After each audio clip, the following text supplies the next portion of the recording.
Hello बच्चों, कैसे हैं आप। आज हम क्लास 10 का नेक्स्ट टॉपिक लेकर आए हैं इलेक्ट्रिसिटी का। हमने अभी तक इलेक्ट्रिक सर्किट तक हम कर चुके हैं। आज हम बहुत इंपॉर्टेंट टॉपिक जिसके ऊपर न्यूमेरिकल्स भी बनते हैं वो टॉपिक आज हम कवर करेंगे। कॉम्बिनेशन ऑफ रेजिस्टेंसेस और रजिस्टर। रेजिस्टेंस को ही हम रजिस्टर बोलते हैं, जनरली नॉन रेजिस्टेंस होती है। रेजिस्टेंसेस और रजिस्टर्स इन सीरीज, हमें दो ही कॉम्बिनेशन स्टडी करने हैं। या तो रेजिस्टेंसेस सीरीज में, मतलब नंबर ऑफ रेजिस्टेंस हम क्या लगाएंगे, सीरीज में लगा देंगे, या नंबर ऑफ रेजिस्टेंस को हम पैरेलल में लगा देंगे। ठीक है, तो सबसे पहला है रेजिस्टेंस और रजिस्टर्स इन सीरीज। अब सपोज करो, सीरीज का मतलब क्या होता है कि रेजिस्टेंस जो होंगी वो एंड टू एंड कनेक्टेड होंगी। मान लो नंबर ऑफ रेजिस्टेंस है 3 रेजिस्टेंसेस हम यूज कर रहे हैं, R1, R2, R3। ठीक है, तो सबसे पहला पॉइंट क्या है, सीरीज में हम कैसे हमें पता चलेगा कि किसी भी सर्किट के अंदर रेजिस्टेंस सीरीज में है या पैरेलल में है। सीरीज का कैसे पता चलेगा, एंड टू एंड कनेक्टेड होंगी। Resistances are connected end to end connected होगी। ठीक है, और एंड टू एंड कनेक्टेड होने की वजह से जो इनमें से करंट फ्लो करेगा वो कॉमन करंट फ्लो करेगा।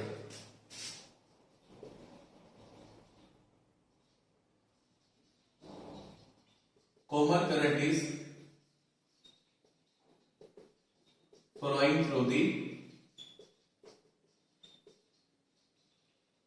सर्किट। अगर मैं इसे सर्किट में कंप्लीट करूं, ये कनेक्ट है एक बैटरी से, तभी तो सर्किट कंप्लीट होगा और करंट फ्लो करेगा। ठीक है, अब मान लो पोटेंशियल V है, जो बैटरी का पोटेंशियल V है, और हाई पोटेंशियल से लो पोटेंशियल की तरफ करंट फ्लो करता है। ये हम कर चुके हैं। ये करंट फ्लो कर रहा है, सपोज करो I करंट फ्लो कर रहा है। ठीक है, I करंट फ्लो कर रहा है हमारे पास, और ये करंट बैक आ रहा है बैटरी के अंदर। ठीक है, और देखो हर एक रेजिस्टेंस में कितना करंट फ्लो करेगा, I ही करंट फ्लो करेगा। अगर रेजिस्टेंस सीरीज के अंदर होती है तो सेकंड कंडीशन क्या है कि जो करंट फ्लो करेगा सभी रेजिस्टेंसेस में से वो सेम फ्लो करेगा। ठीक है, और मान लो ये दो पॉइंट है हमारे पास, A और B। B is the potential difference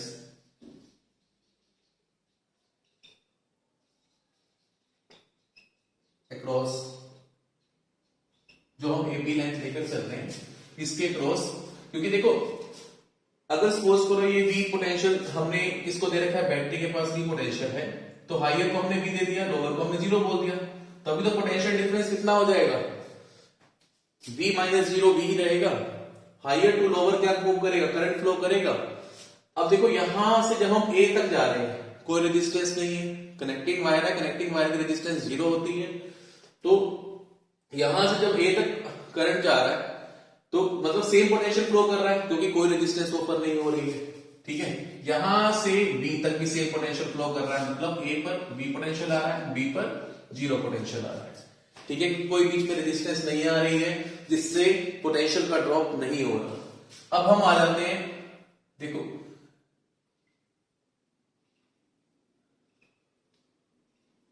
अब ध्यान से देखनी है बात, पोटेंशियल ड्रॉप होगा कहां, जब करंट कहां से फ्लो करेगा, रेजिस्टेंस में से फ्लो करेगा। जब वो R1 रेजिस्टेंस में से फ्लो कर रहा है, हमें करंट तो I मिल रहा है। ठीक है, अब मैं इनकी हेल्प से पोटेंशियल अगर मैं फाइंड आउट करूं, पोटेंशियल का फॉर्मूला क्या होता है, V is equal to I into में R। ठीक है, ओम्स लॉ के अकॉर्डिंग। तो यहां से V की वैल्यू फर्स्ट रेजिस्टेंस के लिए कितनी आ जाएगी, V1, क्योंकि रेजिस्टेंस अलग है, करंट सेम हो सकता है ना। R2 की वैल्यू भी अलग होगी, करंट I है, तो यहां पोटेंशियल अक्रॉस R2 रेजिस्टेंस हमें क्या मिलेगा, V2। पोटेंशियल अक्रॉस R3 मुझे क्या मिलेगा, V3। ठीक है, हर एक रेजिस्टेंस के लिए पोटेंशियल की वैल्यू अलग हो जाएगी, क्योंकि रेजिस्टेंस अलग है, करंट सेम है, R1 बाय आई करेंगे तो अलग टर्म मिलेगा, और R1 इंटू में आई करेंगे तो अलग पोटेंशियल मिलेगा, R2 इंटू में आई करेंगे तो अलग पोटेंशियल मिलेगा, R3 इंटू में आई करेंगे तो अलग पोटेंशियल मिलेगा। यहां तक V1, V2, V3 are the potential difference across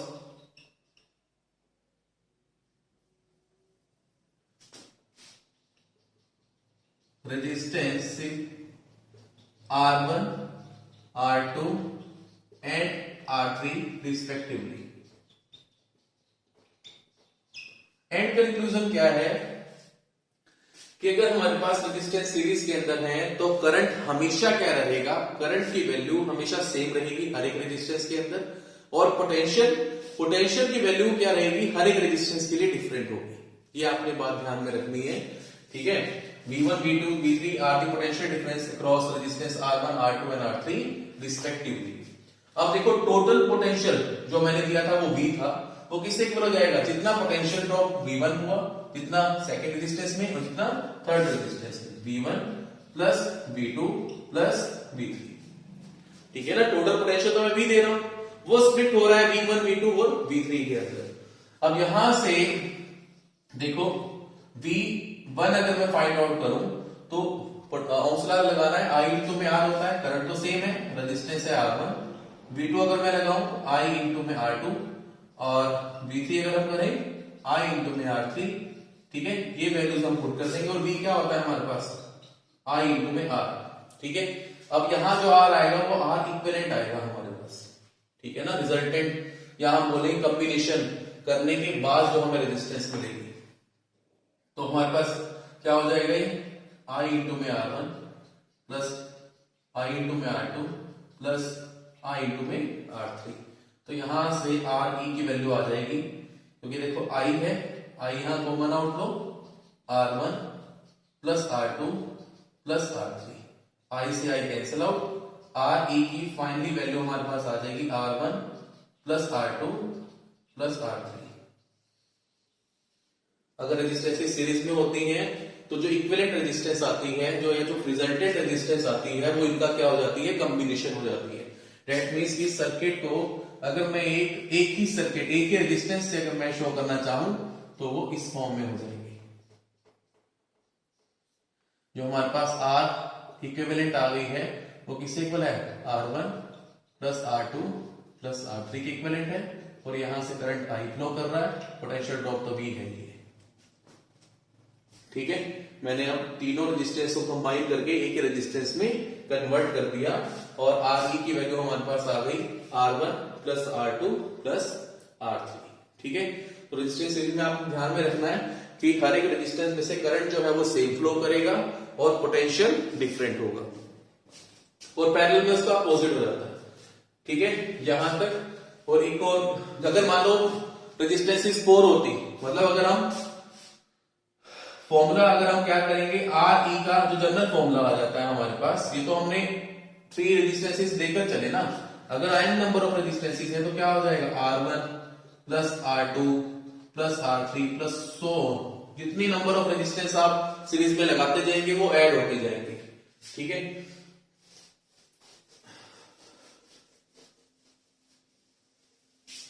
अब देखो, इफ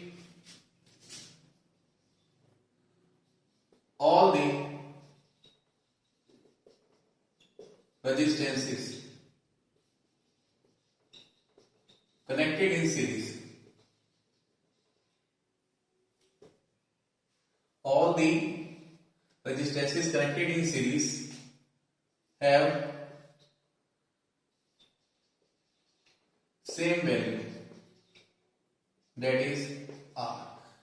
मान लो n नंबर ऑफ रेजिस्टेंस है हमारे पास, और उन सभी रेजिस्टेंस की वैल्यू जो है वो सेम है, R और RE है हमारे पास। देन अगर मैं ये इक्विवेलेंट रेजिस्टेंस फाइंड आउट करूं, RE लिखो, REQ लिखो, कुछ भी लिख सकते हो, ठीक है ना, EQ भी लिख सकते हो, इक्विवेलेंट है वैसे, ये ध्यान में रखना। अगर मैं आर इक्विवेलेंट फाइंड आउट करूं तो क्या होगा, देखो ऐड ही होगा क्योंकि सीरीज में है R plus R plus R plus so on up to N times, ठीक है, एन टाइम्स तक है। तो जब मैं इनको ऐड करूंगा तो किससे इक्वल आ जाएगा, एन इंटू में आर के इक्वल आ जाएगा, ठीक है। एक ये फॉर्मूला भी ध्यान में रखना है कि आपको कोई जरूरत नहीं है, मान लो 3 रेजिस्टेंसेस है आर और आर, आपको बोलता है कि रेजिस्टेंस कितना होगा, कॉमन रेजिस्टेंस तो आर ही है, जिनके हर एक की वैल्यू क्या है, आर है, और कितने टाइम रिपीट हो रही है, 3 टाइम, तो 3 इंटू में आर आंसर आ जाएगा आपके पास, एन इंटू में आर, ठीक है।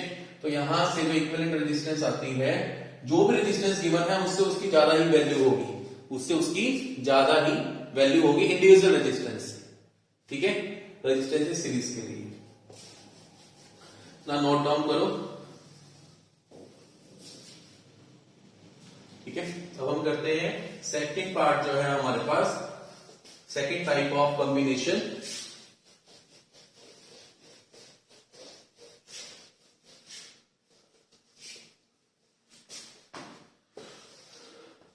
Second type of combination resistance और resistors in parallel combination. Parallel combination में क्या होता है हमारे पास, चलिए एक एग्जांपल लेके चलते हैं, 2 रेजिस्टेंस का एग्जांपल लेके चल रहे हैं, इसमें ब्रांच स्ट्रक्चर होता है जल्दी, ये बैटरी कनेक्टेड है, पोटेंशियल है V, ठीक है, मान लो ये रेजिस्टेंस है R1 और ये रेजिस्टेंस है R2, ये ब्रांच स्ट्रक्चर होता है।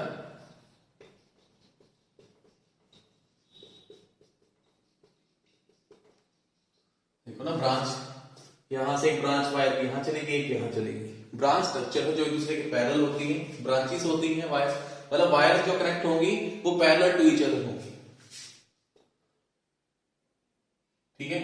सेकंड देखो, अब यहां कंसेप्ट ध्यान से समझना है, पोटेंशियल है टोटल बैटरी का V के पास, तो डिस्ट्रीब्यूट किया हमने हायर पोटेंशियल, मिनिमम पोटेंशियल हमने 0 ज्यूम कर लिया, तो ये कॉमन वायर चल रही है, कोई रेजिस्टेंस नहीं आ रहा, तो यहां मान लो ये A पॉइंट है और ये B पॉइंट है, यहां तक पोटेंशियल कितना आ गया B, और यहां तक पोटेंशियल कितना आ गया 0, ठीक है।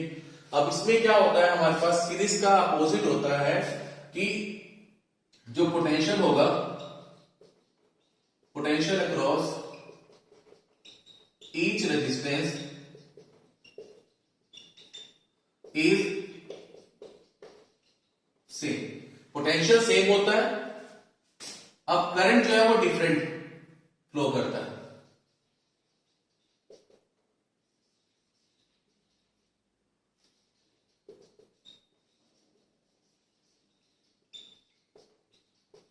with different amount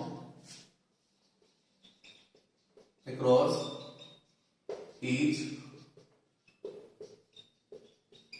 रेजिस्टेंस, सारे रेजिस्टेंस में से जो करंट है वो अलग फ्लो करेगा। देखो ना, अगर मैं मान लो ये लूप ले लूं, ये वाला लूप, तब भी इसमें से तो इस वायर में इसके ईच एंड पर पोटेंशियल ड्रॉप कितना है, V और 0।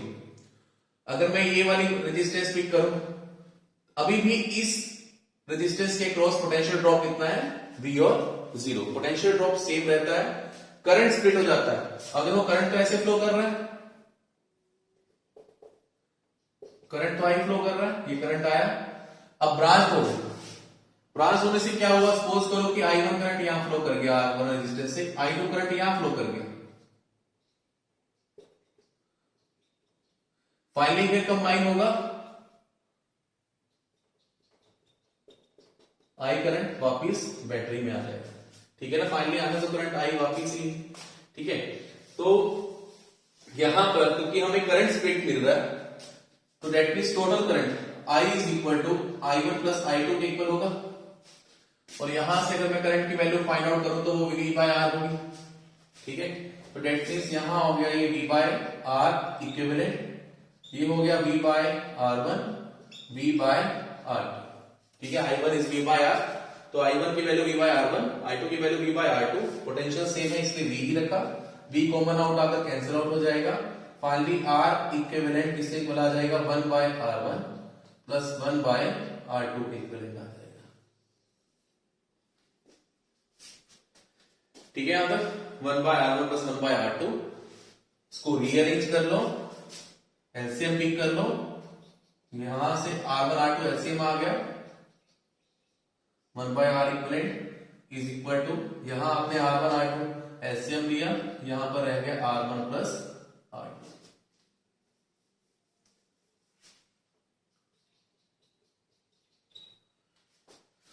ठीक है, तो R इक्विवेलेंट की वैल्यू क्या आ जाएगी R1 R2 divide by R1 plus R2। ठीक है, इन्वर्स कर दिया और हमने रिलेशनशिप एस्टेब्लिश कर लिया। ठीक है, यहां तक। अब जैसे हमने उसमें भी n नंबर ऑफ रेजिस्टेंसेस लेकर चले थे, अगर हम उसे सीरीज में लगा दें n नंबर ऑफ रेजिस्टेंस को, सिमिलर वे पे पैरेलल के लिए भी देख लेते हैं। आपने ये फॉर्मूला याद रखना है, दो रेजिस्टेंस के लिए तो बहुत फेमस है। अगर मान लो 3 रेजिस्टेंसेस हो जाएं, तब हम क्या करेंगे, हमने R बाय इक्विवेलेंट करके इसे 1 by R1 plus 1 by R2 plus 1 by R3 plus so on, मतलब एक जनरल फॉर्मूला हमारे पास ये बन जाता है। ठीक है, this is the general formula. अब रेजिस्टेंसेस जितनी ज्यादा होती जाएगी, पैरेलल में लगती जाएंगी, उतने ही ज्यादा हमारे पास ये फॉर्मूला, अगर 4 रेजिस्टेंस होंगे तो 1 बाय R4 और एडिशन में आ जाएगा। ठीक है, यहां पर पॉज करके नोट डाउन करो।